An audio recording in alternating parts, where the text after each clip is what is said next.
90 দিনের কথা বলা হয়। আরে হারামজাদা, তুই ক্ষমতায় আসিস 30 দিন, তুই 90 দিনের কি বিচার করবি বেটা? এরা অনেক কথা বলতে মন চায়, আমাদেরকে বিভিন্ন জায়গা থেকে বলা হয় ভাইয়েরা আপনারা কঠোর আন্দোলন করেন না, তাহলে সরকার পড়ে যাইতে পারে। আমাদের এই কঠোর আন্দোলনের কারণে যদি সরকার পড়ে যায় তাহলে তো সরকার ঠিকই নাই, সে তো পড়ে যাওয়াই উচিত।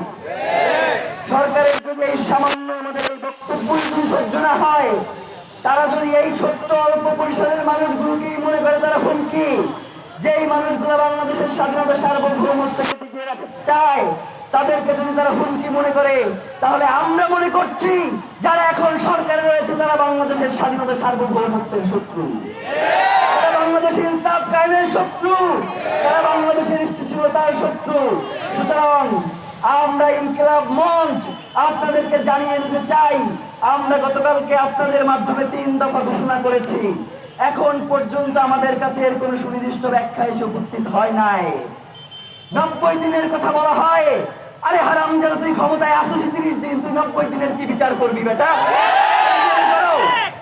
90 দিনের কথা বলে আগামী 30 কার্য দিবসের মধ্যে দ্রুত বিচারিক ট্রাইব্যুনালের মধ্য দিয়ে আন্তর্জাতিক গোয়েন্দা সংস্থার যারা পেশাদারী এবং নির্ভরযোগ্য, তাদের মধ্য দিয়ে শরীফ ওসমান হাদির খুনের সাথে যারা জড়িত রয়েছে তাদেরকে গ্রেফতার করে আগামী 30 কার্য দিবসের মধ্যে বিচার নিশ্চিত করতে হবে, কোনো হাঙ্কি পাঙ্কি চলবে না।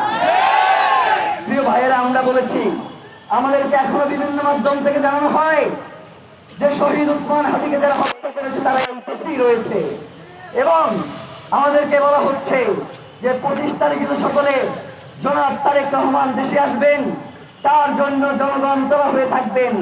এই সময়ে এই সন্ত্রাসীদেরকে বাহিরে পাঠানোর একটা প্রক্রিয়া চলছে। আমরা বাংলাদেশের জনগণকে সাথে নিয়ে বলতে চাই, জনাব তারেক রহমান আসবেন, এর জন্য আমরা ইনকিলাব মঞ্চ 25 তারিখে কোনো প্রোগ্রাম রাখি নাই, এবং আমরা মনে করছি যে জনাব তারেক রহমান দেশে ফিরে আমাদের এই আন্দোলনের সাথে তিনি একত্রতা পোষণ করবেন, এবং জনাব তারেক রহমান যথেষ্ট বুদ্ধিসম্পন্ন, প্রজ্ঞামান এবং দেশপ্রেমিক মানুষ বলেই আমরা মনে করছি।